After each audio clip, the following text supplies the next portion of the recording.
Ramchandra sir Chhatrasal महाबली कयो बलि बलि प्रभु प्राणनाथ दर्शन अध्याय number 101। पिछले कुछ एपिसोड से हम परमात्मा चेतन तत्व समग्र ब्रह्मांड का विश्व नियंता पालन पोषण कहने का तात्पर्य सर्जन एवं पालन पोषण करना और प्रलय जो कुछ भी संसार में जो घटनाएं बन रही है उसका विश्व नियंता कर्ता हर्ता जो कुछ भी गिनो उसे हम परमात्मा कहते हैं।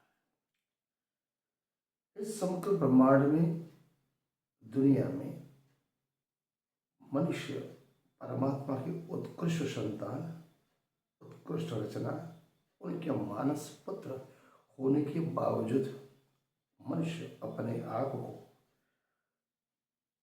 हजारों साल से परमात्मा से श्रेष्ठ मानने की कोशिश कर रहा है। और आज के साइंटिफिक युग में दो प्रकार की धाराएं चल रही हैं, आस्तिक और नास्तिक। नास्तिक कहते हैं आस्तिकता का मतलब है अंधविश्वास करना, बिना जांच पड़ताल किए, मनन मंथन चिंतन किए, सुनी सुनाई धर्म पंथों संप्रदाय की बातों पर विश्वास करना, उसे वो आस्तिकता यानी पूजा पाठ सेवा अर्चना मंदिर में जाना वो आस्तिकता कहते हैं। नास्तिक लोग नास्तिक क्या कहता है ईश्वर है ही नहीं, परमात्मा है ही नहीं, संसार अपने आप बना है, उसका कोई चेतन तत्व नहीं है, उसका कोई कर्ता हर्ता नहीं।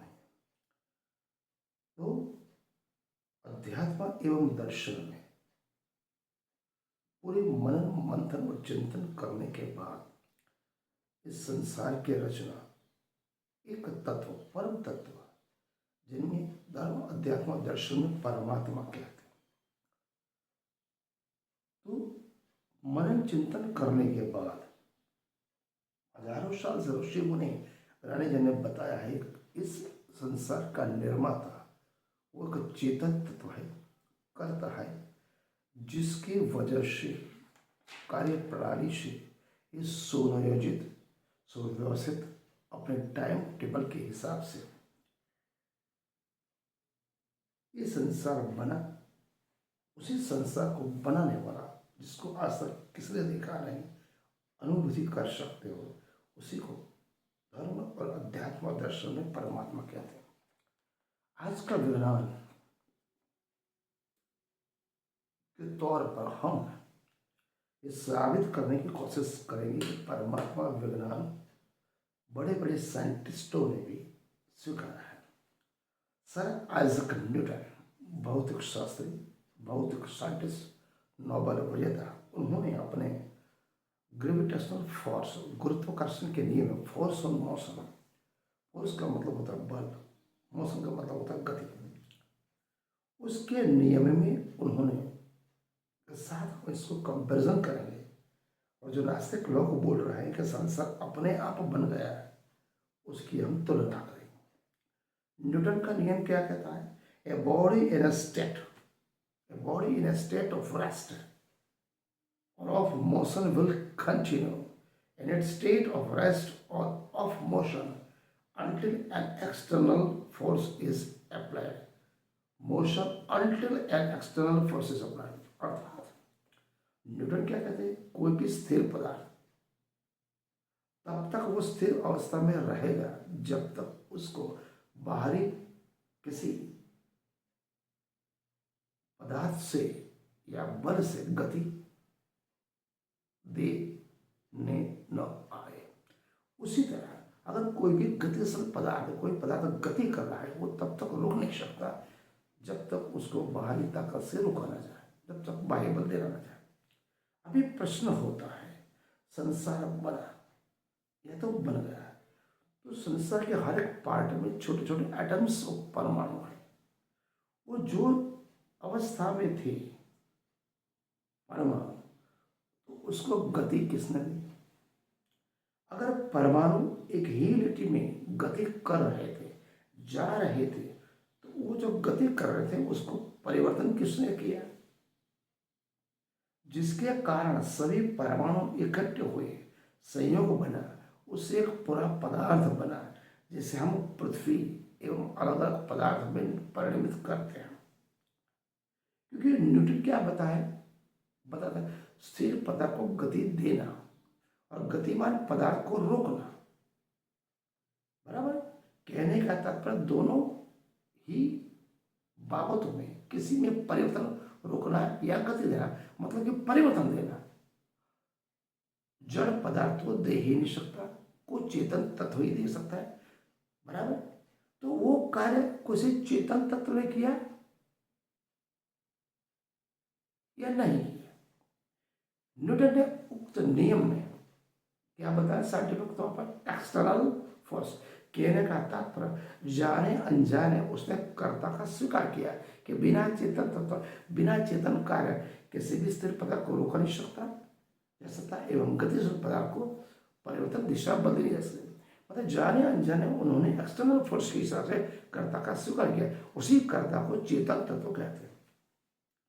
संसार की सभी घटनाएं, पृथ्वी, सूर्य, मंगल ग्रह, आकाशगंगा, ब्रह्मांड, नक्षत्र, पृथ्वी पर जितनी ही नदी नाले समंदर रण है, जंगल है, पहाड़ है, नदियां है, उसी का अध्ययन करने से इतना तो समझ में आता है संसार की इतनी बड़ी विशालता, बहुत बड़े पैमाने पर उसकी विविधता है, उसकी हर एक चिन्ह में नियमबद्धता, सूर्य चंद्र तारा ग्रह नक्षत्र अपने समय पे बाहर निकलना और अस्त होना, परस्पर सभी का ऐक्य भाव, सूक्ष्म रचना, सूक्ष्म कौशल, निरंतर संयोग और वियोग होना, संयोजन की स्थिति, ये सभी चीजें चेतना शून्य, जिसे हम जड़ पदार्थ के जो परमाणु है वो कभी भी एक कार्य कर नहीं सकता। इसी सभी के पीछे, इस सर्व कार्य प्रणाली के पीछे कोई बुद्धिमान सर्वव्यापक अत्यंत शक्तिशाली चेतन करता, एक ऐसी शक्ति जो अपने दौर पे अपने हिसाब से उसको सुनियोजित, सुनिश्चित और एक निर्णात्मक प्रक्रिया से चला रहा है, उसी को आस्तिक लोग धर्मजन, ज्ञानीजन, धर्म आध्यात्मिक दर्शन परंपरा में परमात्मा कहते हैं, जिसे हम ईश्वर भी कहते हैं। अगर आप स्वभाव से नास्तिक तौर पर अगर हम पूछेंगे, जड़ पदार्थ जिसको हम प्रकृति कहते हैं, पृथ्वी, अगर बहुत बड़े खेत में जाओ, गेहूं, चना और चावल तक ही वो क्यों सीमित हुई, किसी भी धरती में गेहूं चावल चने आपने डाल दिए, वो यहां तक क्यों अटक गई। वो पृथ्वी जड़ पदार्थ, गेहूं में से लोट में से रोटी, रोटी में से पूरी बनाई और बनने के बाद हमारे थाली में क्यों आ गई, क्यों न आई। उसी तरह गाय, भैंस, भेड़ और बकरी दूध देते हैं और दूध देने तक ही क्यों सीमित में रहे, क्यों दूध में से मेवा, मिठाई, मावा, बर्फी नहीं बनी। उसी तरह प्रकृति में कपास उगता है, कपास में रूह क्यों नहीं बना, रूह बन गया, रूह से सूत्र बनना चाहिए, कपड़े बनने चाहिए, पैंट और शर्ट बनना चाहिए, वहां तक प्रकृति क्यों अटक गई। इसी सभी प्रश्नों का समाधान धर्म, अध्यात्म और दर्शन परंपरा में। धर्म, अध्यात्म, दर्शन परंपरा के अनुसार इस समय कार्य और वस्तु बनाने के लिए दो प्रकार के समाधान है, उसमें भी दो कर्ता है। एक कर्ता है ईश्वर, दूसरा है जीव, जीव को हम यहाँ मनुष्य कह सकते या तो प्राणी। उसका कार्य का विभाजन अलग अलग प्रकार से परमात्मा की है। प्रकृति जिसे जड़ बोलते हैं, वो परमाणु में से 5 तत्व निकले, पंच भौतिक तत्व, जिन्हें हम पृथ्वी, जल, अग्नि, वायु एवं आकाश वो रचना हुई। उसके पश्चात उस पंचभूतों से सभी वृक्ष बने, वनस्पति बनी और अन्य चीजें बनी। यहाँ तक का कार्य उसी परमात्मा का है, जिन्हें हम चेतन तत्व कहते हैं। उसके आगे का जो कार्य है किसका है, जीव का, जिन्हें हम मनुष्य कहते हैं। जिस तरह से नदी बनाने का कार्य, नदी है, तालाब है, जल है, समुद्र किसने बनाया, ईश्वर ने बनाया। लेकिन उसी नदी में से नहर बनना, छोटी छोटी नदियां बनाना, छोटे छोटे डैम बनाना, किसका कार्य है? मनुष्य का। उसी चेतन तत्व ने पृथ्वी में माटी बनी, मिट्टी में से हमने घड़े बनाए, ईंटें बनाई, मकान बनाए। वो कार्य किसका है? मनुष्य का। परमात्मा ने वृक्ष और लताएं, पेड़ पौधे बनाए, ईश्वर ने। उसी पेड़ पौधे को काट के लकड़ी बनी, लकड़ी में से टेबल बनाए, कुर्सी बनाई, फर्नीचर बनाए, और बारी दरवाजा मनुष्य ने बनाया। उसी तरह गेहूं, चने, चावल, मक्का सभी बनाने का काम किसका है? परमात्मा।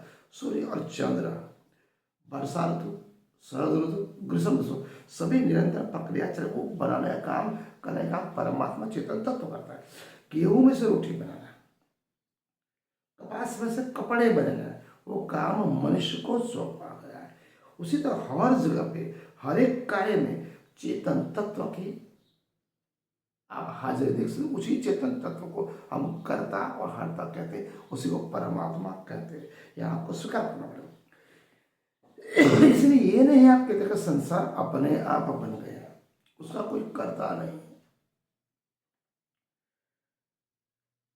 नास्तिक लोग अलग अलग तार्किक तौर पर बात कर, लेकिन इसी प्रकार का सिद्ध होता है कि तर्क और प्रमाण से, साइंटिफिक तौर पर अगर यह सिद्ध होता है, हर एक कार्य के पीछे, हर एक कार्य के पीछे, चाहे वो ब्रह्मांड का हो या